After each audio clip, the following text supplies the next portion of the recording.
Okay, cool. Welcome back to Context. We are joined today by Chad Songy, coach, entrepreneur, investor, creator, calling in from Hawaii today to join us. Thanks for being here today, Chad. Yeah, Justin, glad to join. Thanks for having me. All right, so we've got a couple different threads with Coach Songy here as a business person and a coach, primarily of basketball, but also now in the space of consulting and enhancing other people's lives. So I want to get a little background information. If you could take us through your path into how you ended up coaching in your first situation, and then what has that evolved to today, in that I'm still calling you coach. Yeah, it's been an interesting journey. I think for the first 5 or 6 years professionally, when I tried to explain to people what I did on a plane, they thought I was a liar and a drug dealer, because definitely didn't go down a path that was there. Kind of that, I think that Emerson quote of, create your own path was something that definitely I've lived by. So I originally was inspired to coach. I would say my high school coach inspired me to coach, and I thought I'd be a high school coach and teacher. And then I came to PGC basketball, where we met, and I've been a director and contributor there at PGC for the last 13 years. And I was exposed to Dina Evans, who was my mentor throughout basketball and through my early years of life. And so, yeah, Dina lived a very intentional life that it was the first example for me of a radical difference than a 9-to-5. And a radically different approach to life. And so I think a lot of what I have done has spurred in my own way from that. And so I was lucky enough to play college basketball and instruct for PGC. And then, Dina and Mano and others at PGC felt like I was ready to direct when I graduated, because I had also started doing stand-up comedy and did some charity comedy shows in college. And so presenting at PGC and hopefully making the group laugh every 10 minutes compared to making people laugh every 90 seconds in stand-up comedy is easy. But my mother was a teacher. I've always been fascinated by teachers. Dina was kind enough to expose me to people like John Wooden and other amazing teachers. And so as a young teacher, I got exposed to a lot of great resources. I think Doug Lamav's Think Like a Champion was an early inspiration. And Sefu Bernard, who is a developmental coach for the Mystics, has been a mentor since my early years. And so I really saw myself as a teacher rather than a coach. And that's kind of, I think infused into all the different directions that went. But I get bored easy. And I also, lots of different parts of the brain get fired up for different things. And so stand-up comedy was something I wanted to do, but I didn't want to make drunk people laugh in a bar. And one of my other, actually fellow PGC instructors, were both in college. He was a slam poet. And so we started going back and forth at optional sessions in between PGC doing comedy and poetry. And then I thought, hey man, what if we combine these? And so we created an art form called Cometry, where we blended stand-up comedy and poetry. And so we actually spoke for 8 years all around the country, leadership conventions, state, national leadership conventions. We did entertainment at colleges. We even were approached by America's Got Talent. And so it was a fun journey of creating comedy and poetry and talking about diversity and leadership and coaching people up through that, through art, rather than just some boring presentations where you speak at kids all day. And that kind of ran its course, and he took off with that. And I stepped away as the travel got to be pretty insane. And he hired other poets and comedians. And then my focus kind of shifted to real estate. And I just had a wonderful real estate mentor in Austin, and she poured a lot into me. And so I started a charity called Sustainable Giving Homes, which uses real estate and the passive income from real estate to educate mostly young women throughout Kenya and Sierra Leone and South Africa. And so there's a house we own in Cape Town and houses in Austin and now in Washington. And then also around the time when I started to transition out of commentary, I started an experience called Zebra Crossing Adventures, where I brought diverse leaders from all my different networks, basketball networks and commentary and all these other networks, and formed these diverse teams of a couple individuals from each decade, from the 20s, 30s, all the way up to people in their 60s, and different economic backgrounds, different religions, different racial and ethnic backgrounds, and really just got people into this kind of growth experience, which evolved into a racial and social injustice examination of South Africa and how it compared and was different from America. And that became really special and something that's very special in my heart. And we have done that for 7 years, and then obviously COVID took a pause for that. But putting people through a growth experience where they also are learning a ton about injustice and equality, which caused us to purchase the house in Cape Town because it was just more beneficial. And so, yeah, I also kind of right before COVID, I had so many questions about the same kind of health has always been interesting to me. Obviously, wealth has been interesting to me, and kind of life fulfillment and intentional living. And so I was answering the same questions or having the same kind of hour-long Zoom teachings to individuals. And so I decided to create a couple courses where people could just come and learn all at once. So that a couple years ago started a thing we're calling slices, where it's the things you should learn in the current education system. So that's how we got slices. And so we did those in person, and then I've been teaching those online as well. So yeah, a lot of different hats, a lot of different ways, but I think it all is grounded in sharing ideas, sharing learning, and really just helping people enjoy the best quality of life possible. All the while have been employed with PGC and have been involved in the curriculum with PGC, have continued to teach, and gotten involved with consulting and coaching, have helped a lot of coaches. And yeah, been just super blessed and fortunate to be connected with so many great minds and get to teach on all 6 continents. And so I've been brought in by Basketball Australia and got to teach everywhere. I've taught all over Africa, and got to work with some amazing consultants who also work in the NFL and MLB and NBA and help professional coaches become better teachers. And so I say that's really what my passion is teaching in a lot of different forms. So whether that's through comedy or whether that's in basketball or whether it's in life, just sharing as much knowledge and learnings as I can. So yeah, that's most people don't believe all of that, but and it wasn't all at once. And I've struck a much better, I don't like the word balance, but I've struck a much better life approach to work in the last 4 or 5 years for sure. But yeah, you can go any direction you want, my brother. There's a million directions to go. And I want to keep this focused on coaching for the time being before we pivot into more of your professional outside endeavors. And you mentioned that your brother just got his first head coaching job. And often what I ask on this show is, what are the things you still needed to figure out when you took over as a head coach? And since you have just been spending time consulting, getting him ready to go into tryouts and set up, hey, this is your first deal. These are the things that are most important. Can you walk us through what that looks like? And hell, give us a blueprint. What would it look like for you if you were there? Yeah, so for a little context, I generally have never coached a team, but this Hawaiian family who kind of adopted me, his father actually came with him when he was in high school 10 years ago to PGC, and I just developed a really close relationship, and I actually helped coach the team. So I would come for a month. The Hawaiian high school season is short, it's 3.5 months. So I would come for a month at the beginning of the season and then a month before the state championship. So I kind of coached 2 seasons with him, with the son as an assistant coach, and they won 2 state championships here.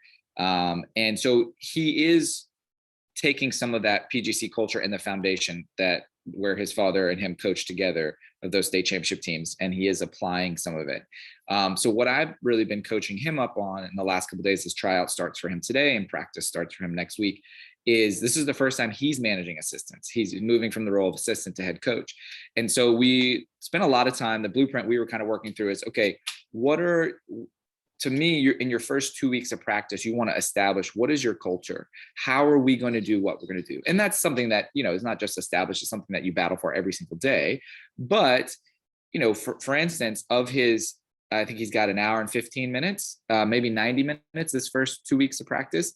And so what he will be doing and what I would do is spending at least 30 minutes teaching with a PowerPoint in class with some film, if possible, of not only what's our terminology going to be and what are the habits and tactics we want to use, but also what is our culture going to be? How are we going to treat each other? How are we going to do the things that we do? And so, in that, NITE communication, which is the PGC concept of names, information, tone, and eye contact. That's one of the things he's establishing, in one of the first days with his team.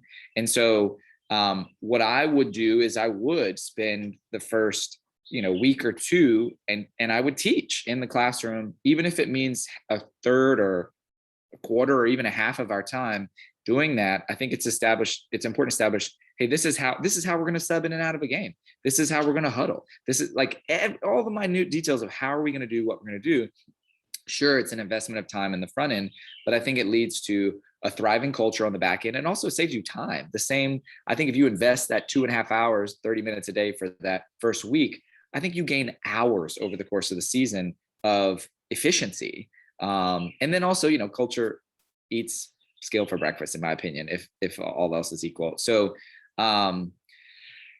we've been doing that. And then also I've been working with him on managing assistants. So what should they be doing?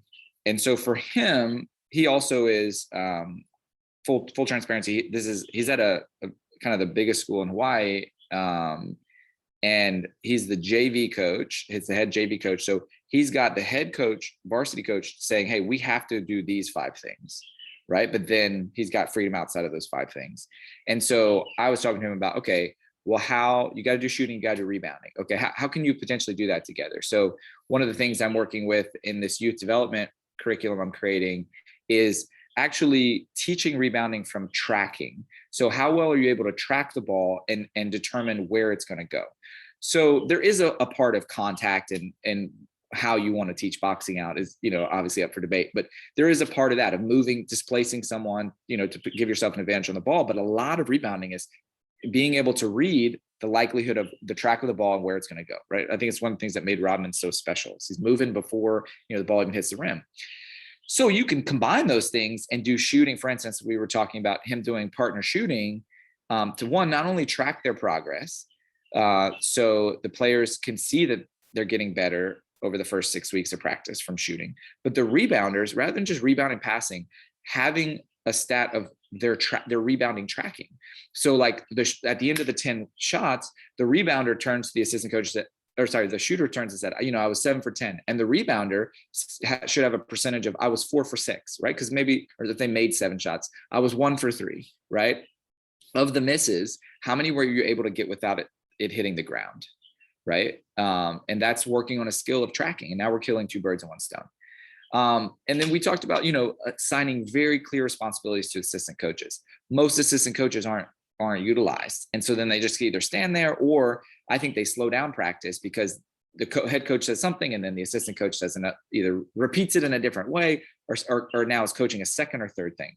And so, obviously his dad, who was his head coach, is now his assistant coach. So they're going to be quite aligned. But, it's a new assistant who was a former varsity head coach who, wants to help out, but they've never coached together.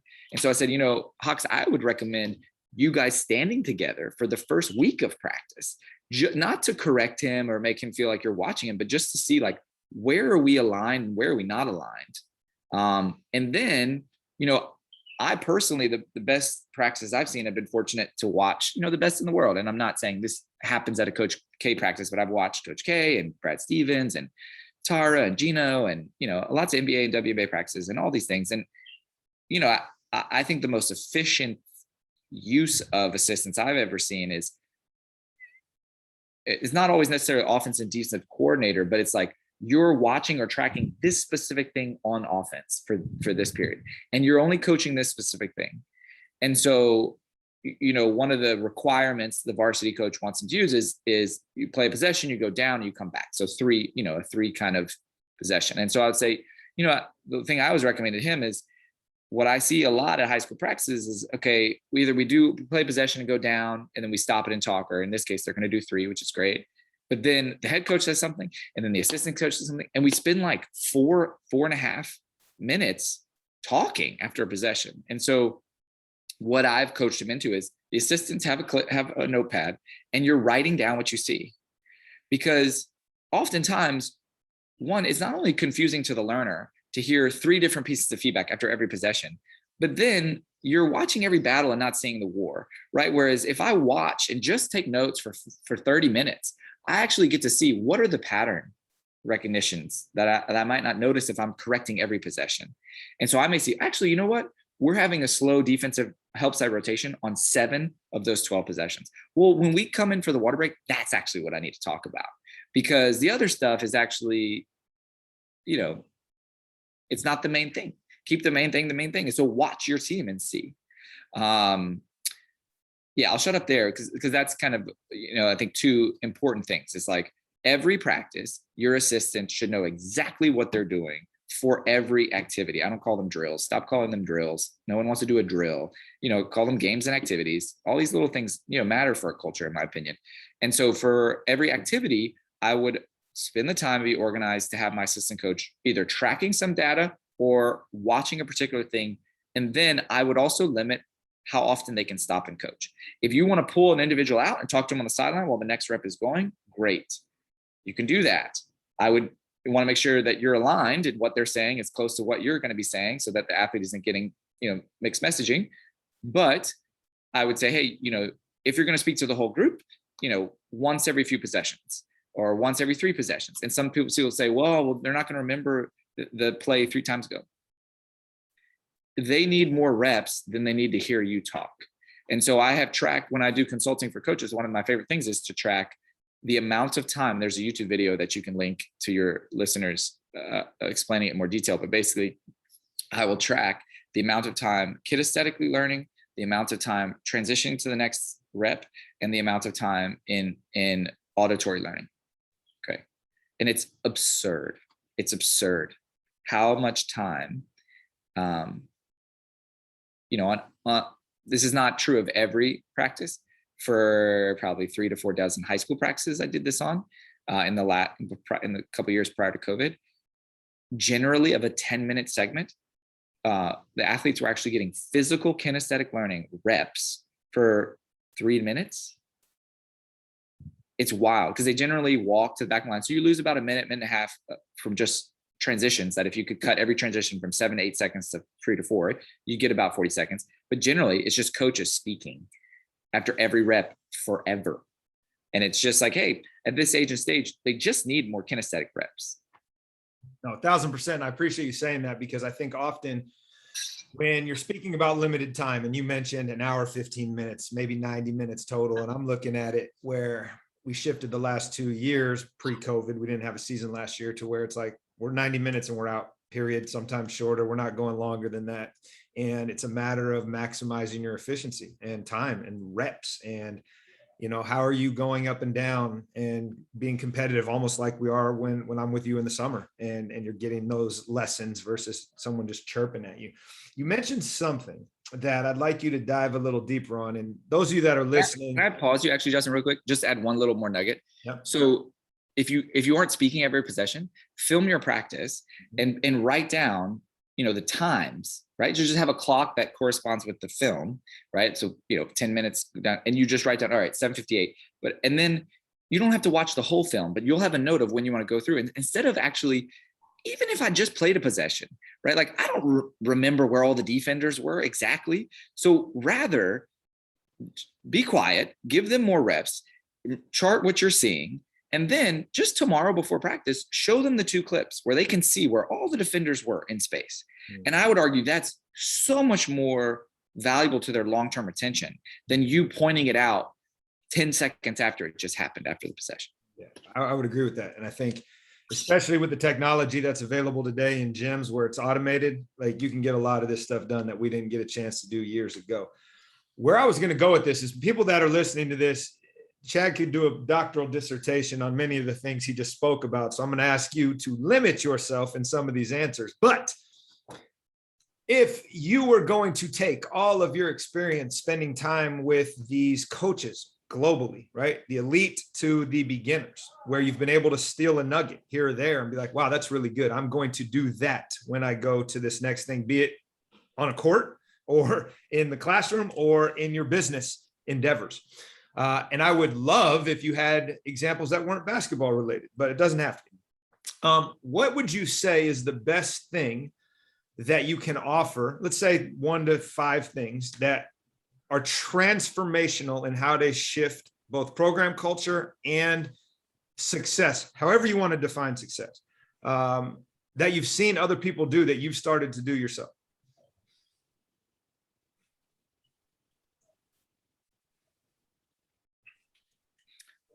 I'll start with two and then see if any others come to mind. And this might just be a relevance bias because I want to thank the pastor, and I was listening to Chris Oliver, who's a great resource, basketball immersion for coaches. And I noticed he uses different phrase, but him and I did this in the same way. But one of the things, nuggets I just am going to take from him and take his terminology is when a player comes in late, greeting them with, "I'm so glad you made it," rather than like, "Why are you late?" And so the first thing I would say is what makes really exceptional cultures is safe spaces. And that's very hard to cultivate at every level for different reasons. So not only do I want them to feel safe from, and it's not about ooey gooey and like being soft. To me, it's like, I need a culture of error. I need a space where they feel like not only they can make mistakes, but they know that I want them to make mistakes with the correct technique and at the right effort level. And so that, that little, I want to give as many tangible things. So just that little thing of, rather than like, "Why are you late?" Right? Just like, "Hey, I'm so glad you made it." There's a reason they're late. And you could either talk about it after that phrase or maybe at the end of practice, pull them aside, like, "Hey, listen, timeliness is important and I want to touch base and see what's going on." That just feels so much different than they already probably feel guilty. They already probably feel bad. They're already probably embarrassed and they have some shame coming in. The other thing for me that I do is laughing on the sideline. So I love humor. As I said, I was a stand-up comedian for 10 years. And I think it's necessary. Seasons are long. You need to inject humor in the locker room a lot of times when guys are stiff or, when it's a nervous situation. Like, humor is great and there's a purpose, there's a time for it. But specifically at the high school level, when a player makes a mistake and then the players on the sideline, sometimes the starter, sometimes not, laugh at that mistake, I shut down everything and I stop. And I don't try to shame that person and say, "Listen, not only are you taking away you're taking away our improvement, because not only if you laugh at him when he makes a mistake, then our culture becomes, well, we expect to laugh at you when you make your mistake. And so not only are you taking away his ability to improve, but you're actually hindering your own ability to improve because you're creating a space where it's not our culture." And so really emphasizing a culture of error in that players are supporting each other's error. And then also it has to be reinforced and come from you as the head coach or even the assistant, of reminding them, "Hey, you just got better." Like, "Hey, I like that mistake. You just got better." And that is something that, especially in America and especially with, the perfectionist and the type A personalities that sometimes play basketball, it's like, it's such a foreign concept to them. And so that'd be the first piece, is like creating a safe space, which then leads to a culture of error. That's incredible. It's incredibly important. And then I think another thing is giving them space to learn how to communicate. So I think communication is a skill, like shooting.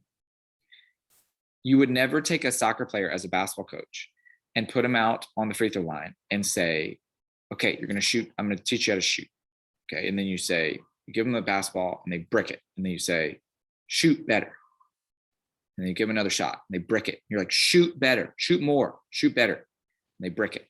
You would teach them how to shoot when, that's our stuff. Why do we, because just because people talk, we assume they have the skill of communication. And so my challenge oftentimes to coaches is not only are you teaching them what to say and how to say it, which I think, PGC is probably one of the best in the world at doing that in a short period of time and having players communicate, but giving them space in practice to communicate. And that's not just in dead ball time. So I will often, when I am consulting, or if a coach gives me a little leeway and I'm, in Hawaii and previous, I would run parts of practice for Ron.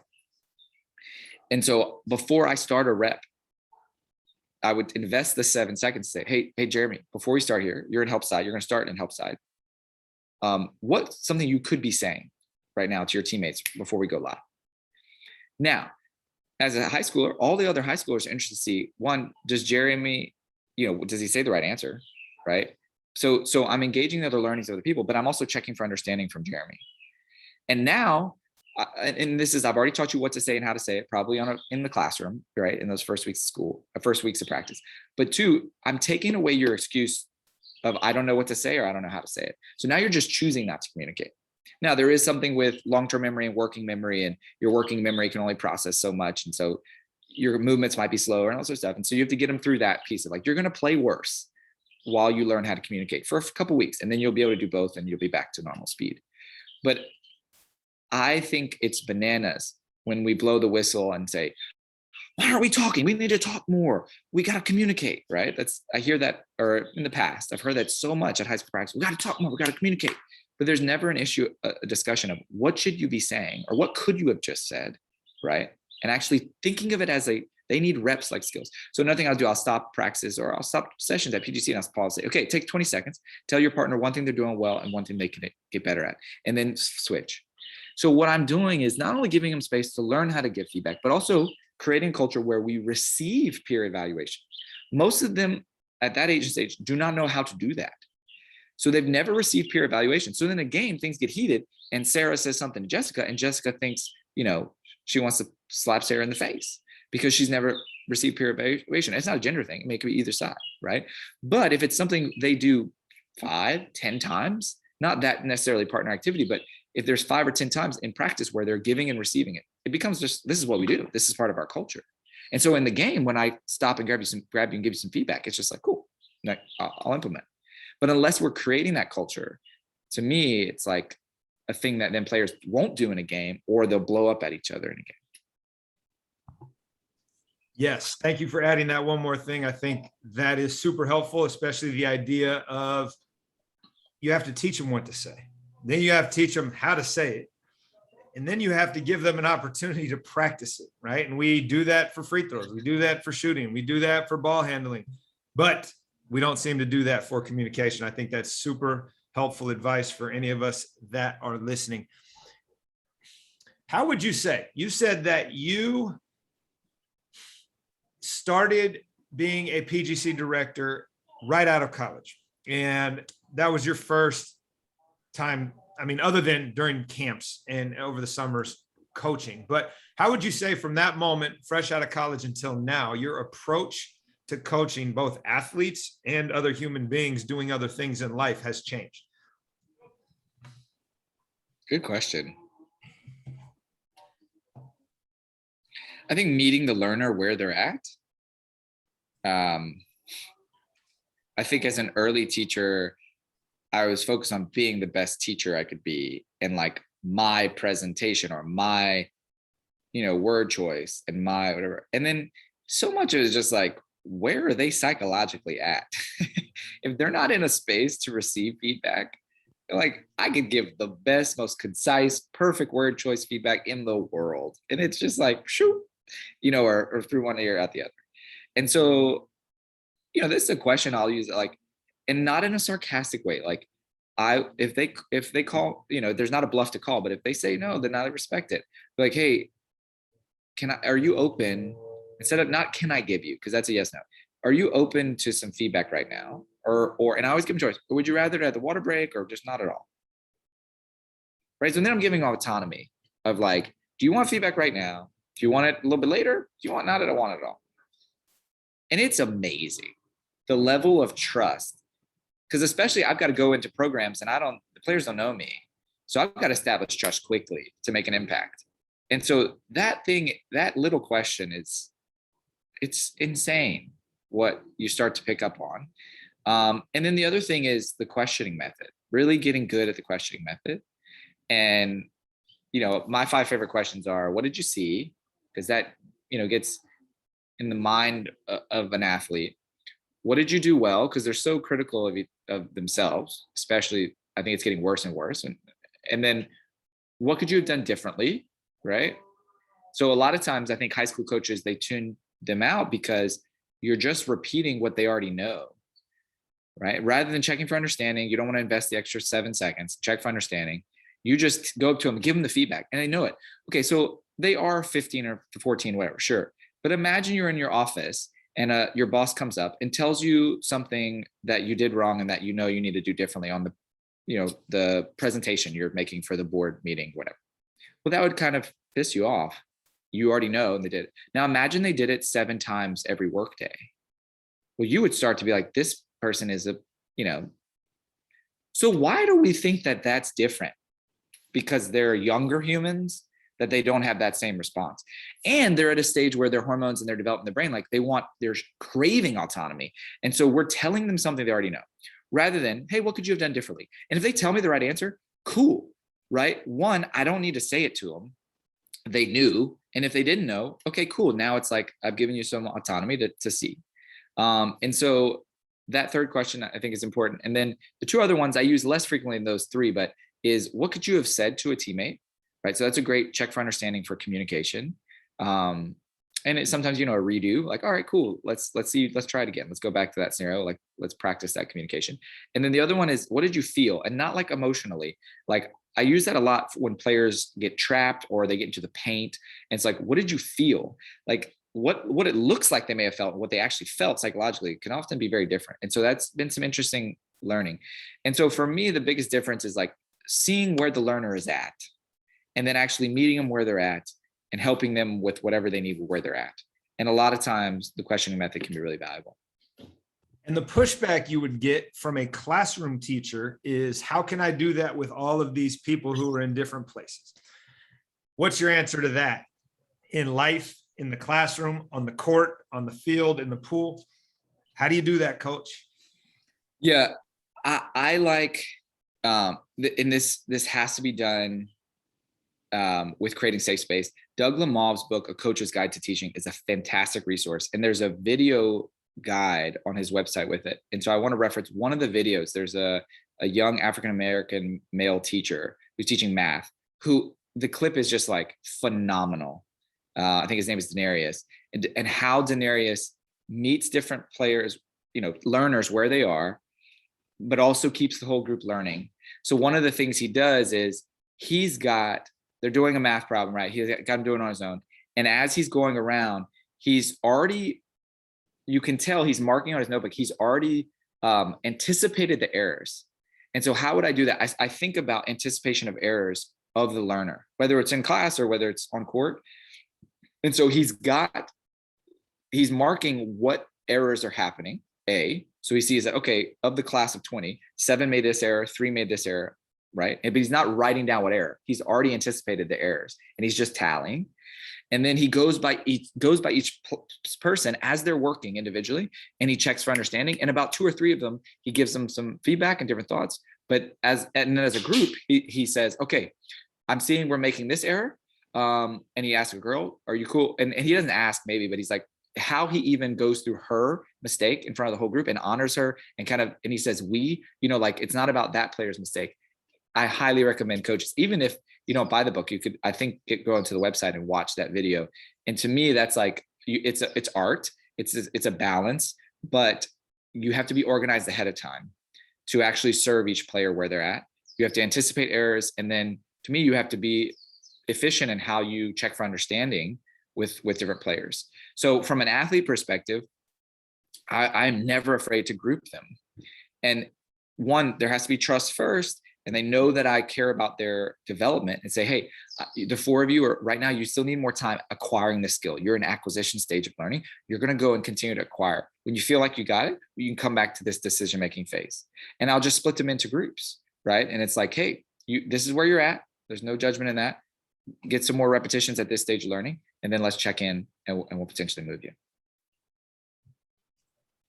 I love that answer at the end, actually the whole thing. And I'm going to go check this video out when we're done here. But the idea of, you're not removing them, you're grouping them so that they can go acquire the skill before they can go to what you call the decision-making part of the skill development, where they're actually playing or they're actually trying things out. And it's almost like if you were teaching a specific footwork and they didn't have it, you can't expect them to do it in the live drill, even though you want it to be messy at times and you want a culture of failure. But it's really interesting because I would imagine that's not something that's common, right? Hey, coach, take this group over here. Let's try to work on this and then bring them right back in, which is probably helpful for those that are struggling, if we can get them beyond the, I don't want to use the word shame, but this idea that you're not quite there and we're trying to help you. What did you call it? Honoring where they are in the process? Yeah. And that sometimes it requires some finagling and some art too, of like, I like to give players a choice of like, hey, I think you're here. and this is a one-on-one conversation. I think you're here. I understand you might want to be with the team. Like, I don't think your learning is going to be best here, but if you want to go into this and be with those guys or girls, you can. That's your choice. Sometimes I won't allow that, but sometimes I'll give them that choice, right? But then I would, prior to all of that, as a huge foundational piece of my culture, I would honor the players who, you know, and point out when, hey, they could be working on this, but they know they're at this stage learning. Look at them working, like, and I would celebrate that in front of the whole team and say, this is what I respect. This is what I want, you know, my players. This is what I'm going to play. This is what's meaningful as players who are, you know, trusting the process where they are. And then, so then it comes the thing of like, not, oh, I'm behind this player. It's like, actually coach recognizes that I'm going to invest. I would say that I'm going to invest more in players that do that. Right. And so I think it creates a different dynamic. But then all of it, you know, like, okay, so he's asking, he doesn't want to, my Hawaiian brother, last couple of days, I don't want to just do shell drill. Okay. So my first question, what's the learning objective then? Like, what are you trying to, he said defensive rotation. I said, cool. Okay. Well, you're trying to teach a principle, right? So how can I put them in scenarios where they have to learn? And he was like, you know, every rotation is different. I don't want to teach them, which is smart. He's like, I don't want to teach them just, you go here when this happens, you go here. It's like basketball's a wicked sport, right? And book Range talks about kind sports and wicked sports. And basketball's wicked. Every possession is slightly different. So we have to teach them how to make decisions, perceptual decisions based on where offensive players are. So one of the things I gave him, which coaches could use, is both an offensive decision-making read and a defensive, I might have to draw this, and a defensive rotation read, right? So you play 4-on-4 and you start the offense with an advantage. So I'm going to draw this up and then I'll hold it up to the screen. So apologies if it's not perfect, but.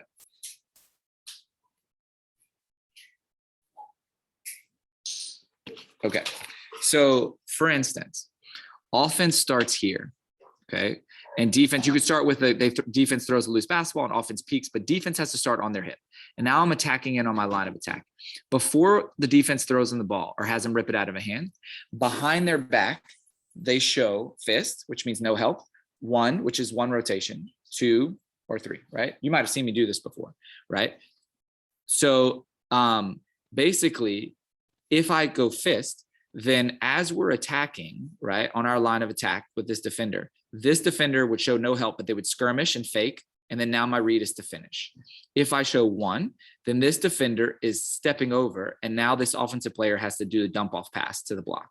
If they show 2, we're going to have 2 defensive rotations. So as this player comes in, this defender would rotate, and maybe you could do it either 2 ways, but maybe this defender rotates over. And now this offensive player has to make the pass to the corner. If we did 3, then we'd have 3 defensive rotations. Here, this person drops, this person goes to corner. Okay, now I have to hit the pass. Or you could invert those 2 however you want it. But this is also teaching defensive rotation. So what I might do is, hey, this defender is going to show a number, right? And we will rotate that. But as soon as we play out of it, the offense should have a half-second advantage, right? And now we're going to rotate through that and figure out, how do defense, you win if you can remove the half-second advantage. Offense, you win if you can maintain the half-second advantage and continue to make rotations. Or, you know, thanking the pastor here, Brian McCormick has so much excellent stuff. And I saw a different variation of something I've done where he had let me draw another one. Okay, so I'm going to ignore this. He's got this defender. Let's say this defender is actually in the middle, okay? And then he has an offensive player drive baseline and kick it to one of these 2 guys, and the defender has to close out and either prevent the pass or whatever. Well, now we're teaching, I love that, right? Because that's perceptual decision-making. Now I said, Kaku, what I would do. So Brian McCormick was just using it as a shooting drill, which is great. Offense, because the shooters are deciding, do I shoot? Do I pass, make a click extra pass? And now a defender's contesting it. It's realistic. I think you could take it a step further. And what I encouraged him to do was turn this into a defensive rotation game. So instead of just having an offensive player drive baseline, right? And it's 3-on-1, you could create 3-on-2, where a defender is on their hip as they're driving baseline. And as soon as they pass, they get to rotate. So now this defender who's by themselves in this other side, that's a real game, right? The ball gets thrown, you're in a 2-on-1, but you know you got help 3 steps away. So to me, and we talked about point systems and like creating, 1 point for a pause, creating 2 points for a deflection, and all that sorts of stuff. And so you can, to me, I don't even remember what your original question was, but we can play with, the principle of teaching defensive rotation, right? And I'm teaching a principle rather than just like doing shell drill. And now they're having to make decisions. What was your original question? I don't remember, but what we got into, and I think this is important from a coaching standpoint, right? It's, you want to spend a ton of time worrying about systems. Do you want to spend a ton of time teaching people to play and make decisions, right? And within the structure of whatever it is you're trying to do. And what you just basically came to was the question of what's your objective in doing shell drill? Let's start there and reverse engineer. Right. What are the actual, if you want to teach defensive rotation, well, then rather, it's not always that the shell drill, the offensive players in those 4 spots. So yeah, if it just happens in a game that those offensive players in those, great, they know how to rotate. But like, it rarely happens like that, And so put them in actual situations where, hey, you're in a disadvantaged rotation. How do you slow down the offense so that your team can rotate? Yeah. And then you just can build on it. You go from 3 to 2 to 4 on 3, and you can do the same thing, or you go 4 on 4, how it just showed you. And you just build on it from a 2-on-1, or even a 3-on-1, right? I've seen a 3-on-1, and I've done this somewhere, you penetrate and then you kick, and the defender has to play, those 2 players, and then you just keep playing. So you give a huge advantage to the offense, but it is teaching, do I have open shot or do I make the extra pass? No, absolutely. So because you are a voracious reader and consumer of knowledge and trying to figure out how to move the needle a little bit, both in your own life and that of others, what I am very curious about is what I heard on another podcast by Dave Stachowiak. And he always asks this question at the end, which is, what have you most recently changed your mind on? And this could be coaching, this could be business, this can be whatever, but I'm curious because I know you're always reevaluating your belief system. So what have you most recently changed your mind on that has been, I'm not going to say transformational, but I used to be over here and now I'm over here, and here's why. Well, listen, you know that I'm not just basketball. In the last 24 hours, I think I've changed my mind on how do I say this respectfully? I think politics is a distraction. And I think the financial system is actually what the enemy to Americans is. All right, let's go. Dig in, Chad. So I think Democrat, Republican doesn't matter. And I think we need to stop arguing over that stuff in the sense of like the central bank and what the financial system is doing to all Americans, and potentially how those that control the central bank and those that control the money in our culture and in our country is actually the ones doing the most damage. And both Democrats and Republicans are in bed with that, and are profiting extreme amounts. The economists are profiting extreme amounts, and I think hurting the American people. And so I've recently changed my mind on that. I think I always like opinions from either side, and I think it's like, we're actually arguing about the wrong things. And so I think, that's obviously not a basketball thing. I think in a basketball context, I'm going to not answer your question and give a side thought of like what resource, a lot of times on the podcast, what resources are great. I've recently changed my mind on how much I want to consume versus how much critical thinking I want to do. And so, David Perel has a great blog he posted a couple weeks ago about, reading at 3x speed or listening to audiobooks 3x speed. I think we've gotten to this consume knowledge thing. It's like, all right, how many books can you read, and how fast can you listen to them, and all this sort of stuff, rather than like, how much time do you spend thinking? How much time do you spend bored? Because when we're bored, we just go to our phones.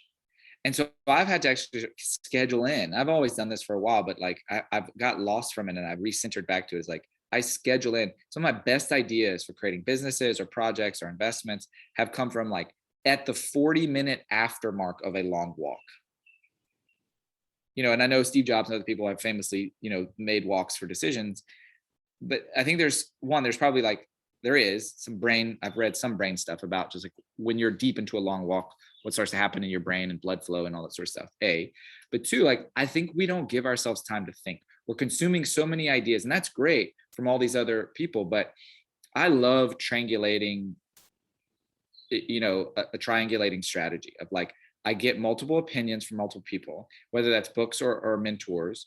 And then like, I need to process and I need to think and find the truth in between for me. And I think that's why I've been successful. I hate that word. I define it by Coach Wooden's definition. And I think I've been very successful by Coach Wooden's definition, right? I think society would define some of it as success as well in their definition. But I spend a lot of time thinking. And I think that's what a lot of coaches and people they don't build in the time to think. Now, it's helpful I don't have children. That's huge capacity that I don't have to, honorably deliver into someone else's life path. But I see it as part of my business work requirement, right? And so that I've changed my mind on like, I need to consume more books. I need to consume more ideas. And I've changed my mind recently, but I need to think more. So I'm going to go back to the financial comment because I'm going to pivot us. I'm going to pivot us now into this other idea of why are sports important as a developmental tool, as a vehicle to teach leadership, as a vehicle to teach followership, as a vehicle to learn to be part of something bigger than yourself. And I would love to know how your background in athletics has shaped your professional journey outside of sport. You're still involved in sport, obviously, but how has it shaped everything you do outside of that? It's great practice for everything in life, right? We're here talking about practice. It is practice. There were certain actual mantras, and then I think like unintended themes and mantras. And I emailed Dina, we talked on the phone all the time, right? From high school basketball, college basketball, and my young adult life. And one of the things that like, a struggle with a bad teammate or a struggle with culture or a struggle with a coach or whatever, she would often be like, and remember, give her thoughts. And remember, it's just great practice for life. You're going to have colleagues who are tough to deal with. You're going to have a tough work culture. You're going to have bosses that, and it was all just practice, right? For life. And so I think, solving challenges, sports makes you solve complex challenges, and it puts you, different for golf and tennis, but in team sports, you have to solve this challenge in a group dynamic experience. And so, group dynamics is actually a course I took in college. I thought it was very fascinating, but reflecting on it now, it's like, it's all group dynamics, all of it. So I think the one difference is like, well, I don't know, you could argue basketball has some sales. I think it's, outside of life, like one of my mentors says, everything is sales, almost everything, right? Like if you're an employee, you're generally selling a product, or if you're a manager, you're trying to sell, the people you're managing on a concept or work culture or a product. If you're an employer, you're trying to sell the company to people you hire. If you're, creating something, you're trying to sell to investors, right? Like everything is just sales. And, in basketball, maybe you're selling fakes and selling, that sort of stuff. But I think, that might be the one difference. Otherwise, it's like achieving, all the things I've accomplished, it's like none of it has been by myself, none of it. And I think one thing young people do not utilize is basketball is sports is going to be one of the greatest resources for you to people. So when you're actually playing, people in your community, you're most visible, right? And so like I encourage high school players like, just that little 8-year-old in the stands, you're doing warm-ups and it's your warm-up music and you're like full of just every hormone possible and you just feel like you're on top of the world, you're slapping the backboard. Take a moment and go give a high five as you run to the back line to that 8-year-old. You never know, that 8-year-old's dad might be the CEO of the company. And if you did that, that dad is never going to forget who you are, right? Like you have this spotlight on you. And college basketball, just elongates that period of that spotlight. So how long are you using the spotlight?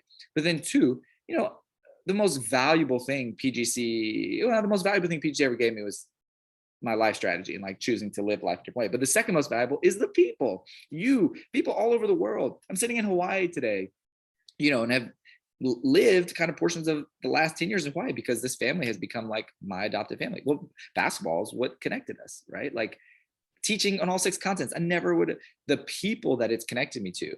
A lot of my business, my investing mentor, a lot of my mentors come from basketball. They're great in something else, but like we met because of basketball.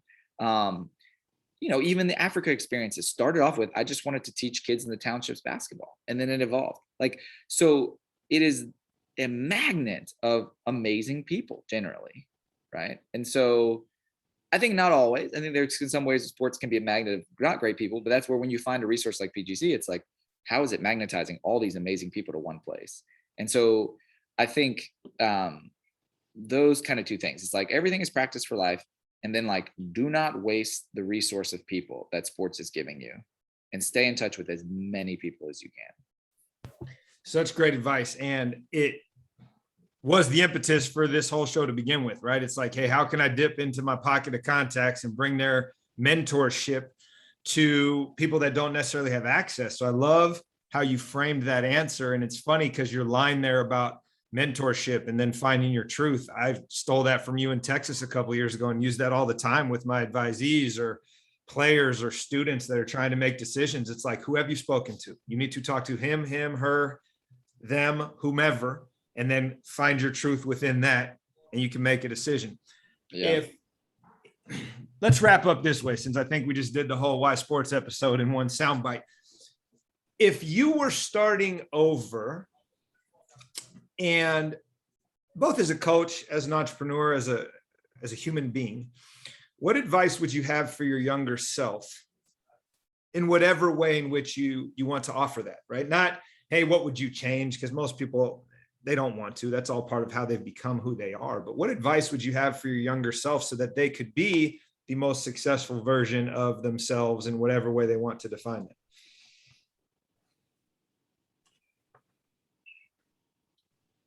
And if you want to think about it from a coaching standpoint while you're deep in marination there, throw a coaching nugget out there, and then you'll get to the real answer. No, I'm thinking about how I want to frame the real answer.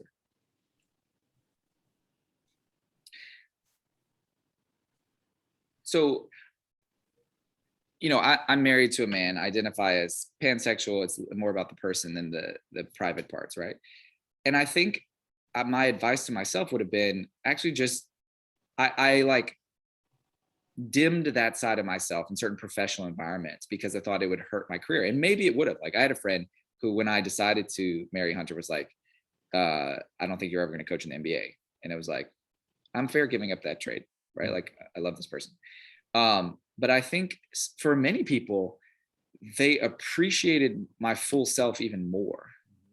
And that doesn't have to be, sexual orientation. I think all of us hold some of ourselves back in different ways, especially in professional settings, which, some of it, there's a difference between like, just like, you don't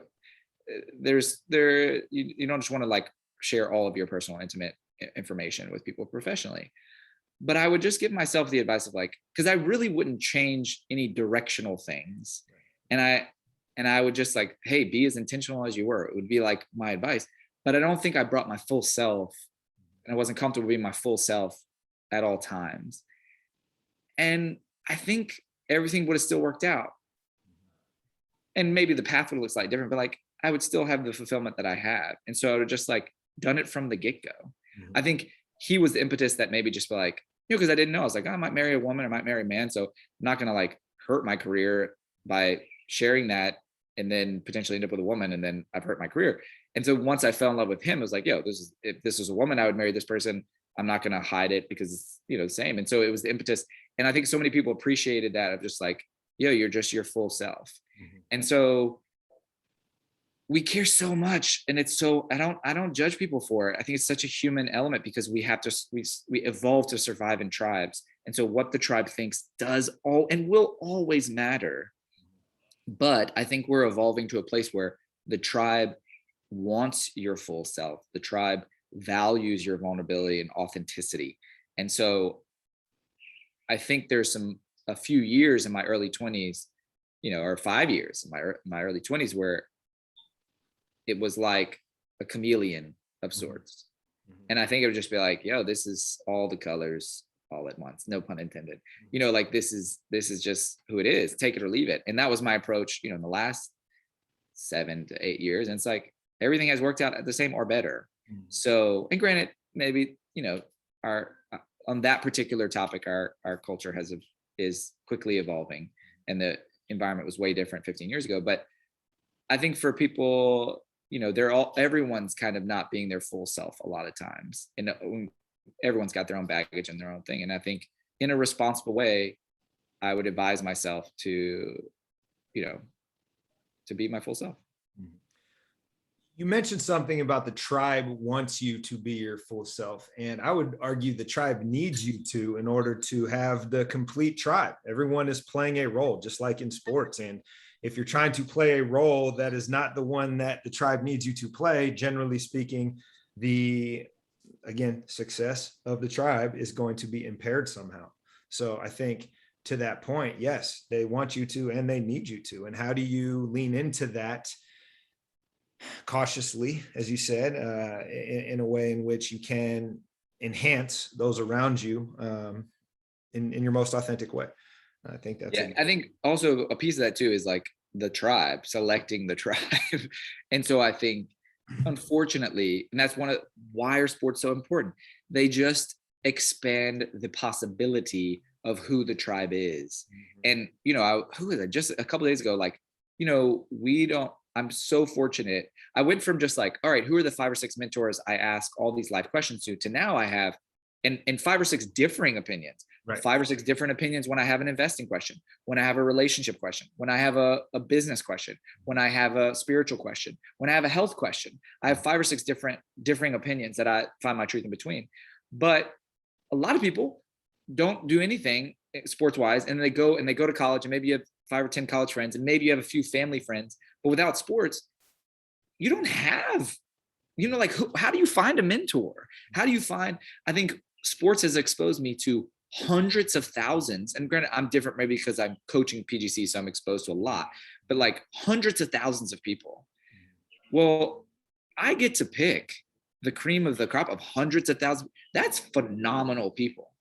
And so even on a smaller scale, sports is going to give you a bigger community to all of your teammates' parents, all of your teammates, all your teammates' friends. And then as you expand that bubble, you can see, okay, who are actually the best people for me? And not just people that say yes to me, or not just people that, are like me, but actually the best people for me. Which often are people that hold opposing opinions to me, right? Like there are people that I go ask that, vehemently disagree with me in certain aspects of life, right? And sometimes I want their opinion in that aspect of life to keep my triangulating strategy grounded. But sometimes I value their opinion as a mother or a father or as a business owner or whatever. No, very thoughtful, very helpful in regards to that point. I keep people around me that have diametrically opposing views, just so I can make sure that I'm getting the full picture, and I ask them for help. And I think that's super important. And I hope to be able to embrace that same approach. Let's finish with this, Chad, because I know you are well resourced and read, but also now putting critical thinking into it. What would you offer as, let's say, 1 to 3 non-negotiable resources you would invite people to consider as we are signing off here? Well, that totally depends on what the field is, right? My answer for investing would be quite different from my answer for coaching. I'm going to answer it for coaching. Okay. I think Doug Lemov's A Coach's Guide to Teaching is so important. I would almost just start there.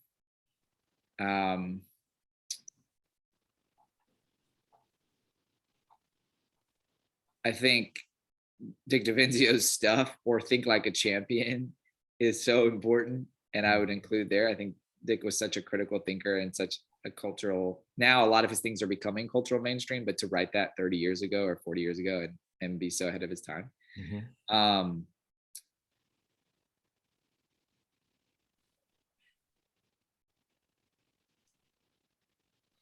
And then from a financial place, there's a South African author named Ann Wilson who wrote Wealth Chef. And so a lot of people have heard of, I like Rich Dad Poor Dad, and I like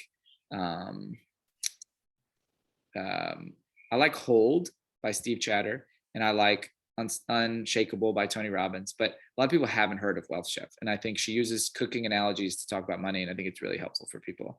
And so I would recommend that one. Or for a younger person, The Richest Man in Babylon is a great one. It's a timeless classic. Yeah. And then I would just encourage, try to find the books that people aren't reading. And try to find the books that have lasted the time. Although I may not believe the Bible is the word of God, my personal opinion, that may offend some people. There is tremendous value in that. In the same way that the Quran and all those books that have lasted the time, right? The kind of world religions, all of them have these texts that, why are they timeless? Because they include truths in them. I might not think it's the capital T truth, right? If I'm reading the Quran or if I'm reading it, but it has truths in it. And so I think that's another thing I would recommend, is just what are the things that have lasted forever? And generally it's because there's truths within them. Absolutely. Lots of nuggets there, and appreciate you taking the time. We could spend another 20 hours doing this, and I need to let you get back. Fresh out of ideas. You took them all. All right, man. Well, I'll talk to you soon. All right. See you, brother.